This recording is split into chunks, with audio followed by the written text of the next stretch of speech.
Okay, fine. I'll tell you 10 of my very best Disney tips, but just know there's more where these came from. Number one, in order to successfully rope drop, meaning that you're the first people into the park, you need to arrive to Disneyland 1 hour before park opening. So that's typically 7 a.m.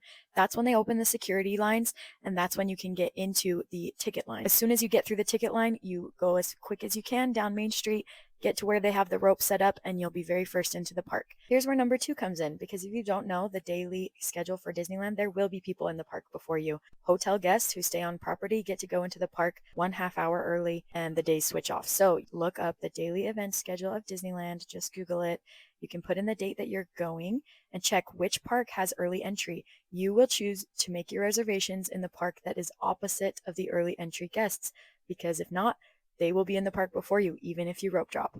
Number three, rope drop is actually not the best time to ride Rise of the Resistance. It's only a good idea if you are at the very front, like right behind the rope. You also know the exact route to get there, and you have a family that can move fast. You also have to make sure that you're going to Disneyland on a day when there is not early entry, or else they will be in front of you. Unless, of course, it's you who has early entry, then go for it. Check what time the ride is closing for the day, which is usually about an hour before the rest of the park closes. If you arrive to the ride before that closing time, they have to let you on the ride as long as it's open. Get there 5 minutes before that closing time. I promise that the wait time is going to stay a lot longer than it actually is, and get in so quickly.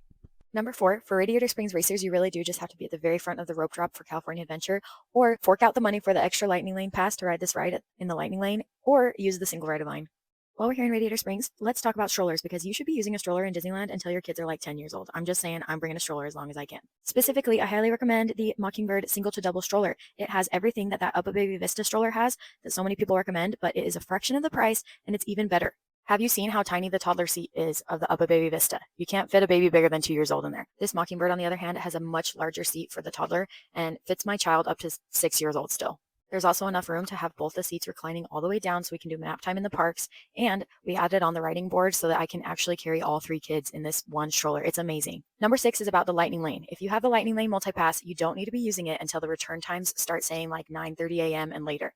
So don't just get into the park and start booking Lightning Lanes right away. During that first hour of the park opening, you're not going to have lines anyway. So get on those rides, do it without lines, and then do it again with the Lightning Lane later, okay? Speaking of skipping lines, you are never going to be waiting in line for quick service food, because you're always going to mobile order no matter what.